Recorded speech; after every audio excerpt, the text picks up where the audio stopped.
تو ان کے پاس اس کو رد کرنے کی ہمت، قوت اور علمی وسعت نہیں تھی. نہ وہ کسی کے پاس گئے کہ جا کے وہ تسلی کر لیتے، تشفی کرتے اور اپنے مسلک کے دلائل طلب کرتے بھی ہیں تو کس سے گلی کے کونے پہ پان والے سے جا کے پوچھتے ہیں ایسا ایسا مسئلہ ہو تو کوئی ایسا ہے، تو پان والا ہمیں کیا بتائے گا؟ بھائی کسی عالم دین کے پاس آپ جائیے نا. ان کے پاس جانے کے لیے وقت نہیں ہوتا. نتیجہ کیا نکلتا ہے کہ ون سائڈ دلائل سن کے انسان برین واش ہو جاتا ہے، اور پھر ایک وقت آتا ہے کہ وہ اپنے اکابرین کو گالیاں بکتا ہے معاذاللہ. یہ منظر آپ بھی دیکھتے ہیں. تو اس لیے یاد رکھیے کہ جتنے معاملات اہل سنت ہیں سب قرآن و حدیث سے ثابت ہیں الحمدللہ، اور اس میں کوئی گرفت نہیں ہے. جو گرفت ثابت کرتا ہے اگر آپ اپنے دلائل جان لیں گے تو انشاءاللہ اس کی گرفت کی کمزوریاں آپ کے سامنے بالکل واضح اور منکشف ہو جائیں گی، اور انشاءاللہ آپ کا قلب مطمئن ہو جائے گا. ایک مرتبہ بلند آواز کے ساتھ درود و سلام پڑھ لیں. اللہم صلی علی سیدنا ومولانا محمد عدد ما فی علم اللہ صلاۃ دائمۃ بدوام ملک اللہ. اللہ تبارک و تعالی نے قرآن عظیم میں سورہ یونس میں ارشاد فرمایا الا ان اولیاء اللہ لا خوف علیہم ولا هم یحزنون. ذرا اسلوب قرآنی دیکھیے. ہمارے علماء اعظام تشریف فرما ہے اللہ تبارک و تعالی نے اس آیت کریمہ کو شروع کیا ہے لفظ الا سے. یہ کلام عرب میں حرف تنبیہ کہلاتا ہے. تنبیہ کا مطلب ہوتا ہے ہوشیار کرنا. تو کلام عرب میں بعض اوقات عرب لوگ اس طرح کرتے ہیں کہ جب وہ یہ دیکھتے ہیں کہ ہم ایک اہم کلام کرنے والے ہیں اور سامنے والے کی توجہ مکمل طور پہ ہماری جانب نہیں، تو اس کی توجہ کو کلام سے پہلے مکمل طور پر اپنی جانب مبذول کروانے کے لیے وہ ایک کلمہ استعمال کرتے ہیں، اسے الا، حرف تنبیہ. الا سنو یا خبردار اس کا ترجمہ ہوتا ہے. تو سامنے والا الا کی وجہ سے متوجہ ہو جاتا ہے. تو یہ صرف توجہ کے طلب کے لیے ہے. پھر اس کے بعد اصل جب کلام شروع ہوتا ہے تو وہ اس کلام سے غافل نہیں رہتا، مکمل متوجہ ہونے کے بعد غور سے اس کلام کو سن لیتا ہے. تو اللہ تبارک و تعالی نے جب اولیاء کرام کے بارے میں کلام ارشاد فرمانا چاہا تو اس کو شروع کیا الا کے ساتھ، ہوشیار، خبردار. اس الا نے بتا دیا کہ آگے آنے والا کلام بہت اہم ہے. اللہ تبارک و تعالی سب کی توجہ اس طرف مبذول کروانا چاہتا ہے. اور پھر آگے فرمایا انا. یہ حرف تحقیق ہوتا ہے. یہ وہاں استعمال کیا جاتا ہے کہ جب ہم کوئی کلام کریں اور ہمیں غالب گمان ہو کہ سامنے والا ہمارے کلام کو سن کر شک و شبے کا شکار ہو جائے گا، تو سامنے والے کے ذہن کو شکوک و شبہات سے پاک و صاف کرنے کے لیے اس کلمے کو پہلے ذکر کر دیا جاتا ہے کہ اب جو کلام کیا جا رہا ہے اس میں شک کی کوئی گنجائش نہیں ہے. آپ ذہن کو شکوک و شبہات سے پہلے پاک و صاف کر لیں. تو الا کہہ کے متوجہ فرمایا، انا کہہ کے ذہن کو شکوک و شبہات سے پاک کر دیا. اور پھر ارشاد فرمایا ان اولیاء اللہ لا خوف علیہم ولا هم یحزنون، کہ بے شک اللہ تبارک و تعالی کے ولیوں کو نہ کچھ خوف ہے اور نہ وہ غمگین ہوں گے. کتنی بڑی بات ہے کہ نہ دنیا میں اللہ تبارک و تعالی انہیں دنیاوی خوف میں مبتلا کرے گا. ہاں وہ اللہ کے خوف میں مبتلا ہوتے ہیں، یہ سعادت کی بات ہے، لیکن تنگدستی کا خوف اور دشمنوں کا خوف، حاسدین کا خوف، اس سے وہ بے نیاز ہوتے ہیں، کیونکہ انہیں معلوم ہوتا ہے کہ ہم اللہ کے مقرب بندے ہیں اور اللہ تعالیٰ خود ہماری حفاظت فرمائے گا. تو انہیں دنیا میں کوئی خوف نہیں ہوتا. وَلَا هُمْ يَحْزَنُونَ، اور نہ وہ غمگین ہوں گے. یعنی اللہ تبارک و تعالیٰ جب انہیں بروز قیامت بلائے گا تو انہیں غم دیکھنا نصیب نہیں ہوگا. اور آگے ارشاد فرمایا الذین آمنوا، وہ اولیاء کون ہیں؟ وہ جو ایمان لائے. وَكَانُوا يَتَّقُونَ، اور وہ جنہوں نے پرہیزگاری کو اختیار فرمایا. لَهُمُ الْبُشْرَى فِي الْحَيَاةِ الدُّنْيَا وَالْآخِرَةِ، ان کے لیے دنیاوی زندگی اور آخرت دونوں میں خوشخبری ہے. ذَلِكَ هُوَ الْفَوْزُ الْعَظِيمُ، اور یہ بہت ہی بڑی کامیابی ہے. تو اس آیت کریمہ کے ایک ایک لفظ پر آپ غور فرمائیے، کتنا نفیس اس میں اللہ تبارک و تعالی نے مضمون بیان فرمایا کہ بے شک اللہ کے ولیوں کو نہ کچھ خوف ہے نہ وہ غمگین ہوں گے. آنے والی پیشن گوئی، آنے والی بشارت بتا دی، غیبی خبر دے دی گئی کہ جب یہ بروز قیامت آئیں گے تو اللہ تبارک و تعالی ان کو غم میں مبتلا نہیں فرمائے گا. توجہ فرمائیں کہ اس میں ہمارے لیے کتنی بڑی بشارت ہے.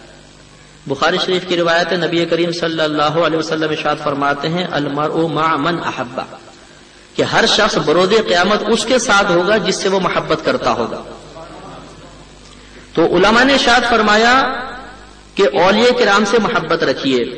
جب آپ محبت رکھیں گے تو بخاری شریف کی اس حدیث کا صدق بروز قیامت آپ پر ظاہر ہوگا کہ آپ اولیاء سے محبت رکھتے ہیں، آپ ان کے ساتھ اٹھیں گے. جب ان کے ساتھ اٹھیں گے تو یہ آیت کریمہ آپ کو بشارت دے رہی ہے کہ بے شک اللہ کے ولیوں کو نہ کچھ خوف ہے نہ یہ غمگین ہوں گے. تو جو ان ولیوں کے ساتھ اٹھے گا، جب انہیں غم نہیں تو جو ساتھ اٹھ رہا ہے اللہ تعالیٰ اس سے بھی ہر غم سے بے نیاز فرما دے گا. کیونکہ یہ اللہ کا قانون ہے کہ جب اللہ تبارک و تعالیٰ اپنی رحمت نازل فرماتا ہے تو اس کی رحمت تقسیم نہیں ہوتی. اس کے محبوب بندوں کے ساتھ جو بھی ہوتا ہے، جو رحمت ان پہ نازل ہو رہی ہے اس کے مبارک چھینٹے ساتھ رہنے والے پر بھی نازل ہوتے ہیں. اور مفسرین نے بڑا نفیس نقطہ یہاں بیان فرمایا. وہ کہتے ہیں دیکھیں اللہ نے ارشاد فرمایا کہ یہ غمگین نہیں ہوں گے. میں ان بھائی سے محبت کرتا ہوں، میری حضرت سے عقیدت ہے، اگر مجھے کوئی تکلیف پہنچے یہ مجھ سے محبت کرتے ہیں، حضرت بھی محبت کرتے ہیں، تو انہیں غم ہوگا کہ نہیں ہوگا؟ تو معلوم یہ ہوا کہ جو ہمارا قریبی ہوتا ہے، مقرب ہوتا ہے، ہم سے محبت کرنے والا ہوتا ہے، جب اس کو تکلیف پہنچے گی تو ہم غمگین ہوں گے. اور اللہ نے ولیوں سے کیا وعدہ فرمایا؟ انہیں کوئی غم نہیں ہوگا. اس کا مطلب یہ ہوا کہ جو ان سے محبت رکھتا ہوگا تو بخاری شریف کی حدیث کے مطابق ان کے ساتھ اٹھے گا. اگر میدان محشر کی تکلیفیں اس شخص کی طرف متوجہ ہوں گی تو لازم بات ہے کہ یہ چیز اولیاء کرام کو غمگین کر دے گی. اور اللہ نے پہلے وعدہ فرما لیا کہ یہ غمگین ہوں گے ہی نہیں. اور اس کا نتیجہ یہ نکلا کہ اللہ تعالیٰ جو ان کے ساتھ اٹھے گا اسے بھی ہر غم سے بے نیاز فرما دے گا، اسے بھی ہر مصیبت سے نجات عطا فرمائے گا، تبھی ان کے قلب سے غم دور رہے گا. تو اس لیے اولیاء کرام سے محبت رکھنا، ان سے پیار کرنا، ان سے عقیدت بڑھانا یہ بہت بڑی سعادت کی بات. بعض ہمارے بھائی کہہ دیتے، پتہ نہیں ان کو بھائی بھی کہنا چاہیے کہ نہیں کہنا چاہیے، کہتے کہ دیکھیں یہ جو اتنی بڑی بڑی محفلیں ہوتی ہیں یہ سب بریانیوں کے چکر ہیں، یہ وہ لنگر کھانے کے لیے آتے، حلوے مانڈے کے لیے آتے. چلے جی ہم آپ کا یہ الزام قبول کر لیتے ہیں، ہم حلوے کے لیے آتے ہیں، ہم بریانی کے لیے آتے ہیں، ہم کھانے پینے کے چکر میں آتے ہیں. اور واقعی لنگروں کے اندر کھانا اتنا نفیس ہوتا ہے کہ گھر میں کتنا بھی مزیدار کھانا پکا لیں، جو لنگر کا کھانا ہوتا ہے اس کی لذت کچھ اور ہی ہوتی ہے. چلیے ہم اسی لیے آتے ہیں. اب چلیے بخاری شریف چلتے ہیں، مسلم شریف کے اندر چلتے ہیں اور دیکھتے ہیں کہ ہمارے نبی کریم نے اس بریانی کھانے والے کے بارے میں کیا فرمایا. نبی کریم صلی اللہ علیہ وسلم ارشاد فرماتے ہیں کہ چند اللہ کے فرشتے ایسے ہیں جو پوری دنیا میں سیر کرتے رہتے ہیں اور وہ ایسی محافل تلاش کرتے ہیں جہاں پر اللہ تبارک و تعالیٰ کا کوئی ذکر ہو رہا. نبی کریم صلی اللہ علیہ وسلم فرماتے ہیں کہ وہ فرشتے اس محفل کو گھیر لیتے ہیں اور اسے اپنے پروں سے ڈھانپ لیتے ہیں، حتیٰ کہ زمین سے آسمان تک فرشتے ہی فرشتے ہو جاتے ہیں.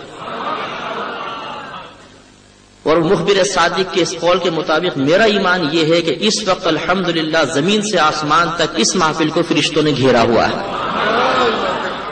سرکار فرماتے ہیں جب محفل ختم ہو جاتی ہے تو وہ فرشتے اللہ کی بارگاہ میں جاتے ہیں.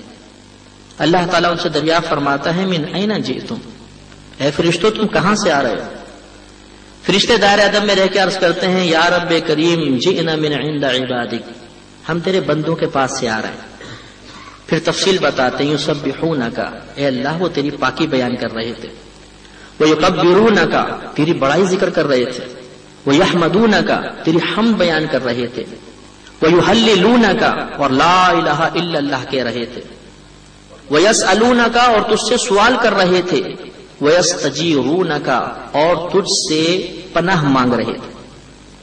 اب اللہ تعالیٰ سب جانتا ہے، نبی کریم نے فرمایا ہوا عالم، اللہ تعالیٰ سب جانتا ہے، لیکن پھر بھی اللہ تعالیٰ دریافت فرماتا ہے کہ ماذا یسألون، اے فرشتوں وہ کس چیز کا سوال کر رہے تھے؟ فرشتے عرض کرتے ہیں یسألونک الجنہ، اے اللہ وہ تجھ سے جنت مانگ رہے تھے. پھر اللہ تعالیٰ دریافت فرماتا ہے مما یستجیرون، وہ کس چیز سے پناہ طلب کر رہے تھے؟ تو فرشتے عرض کرتے ہیں یا ربی یستجیرون من النار، وہ آگ سے پناہ طلب کر رہے تھے.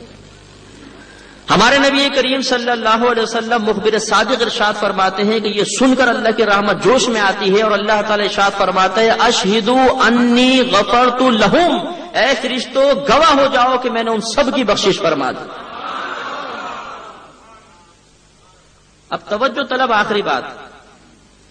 فرشتے عرض کرتے ہیں یا ربی انا رجلا خطأ فیہم ان میں ایک شخص تھا جو بڑا گناہگار تھا، جلا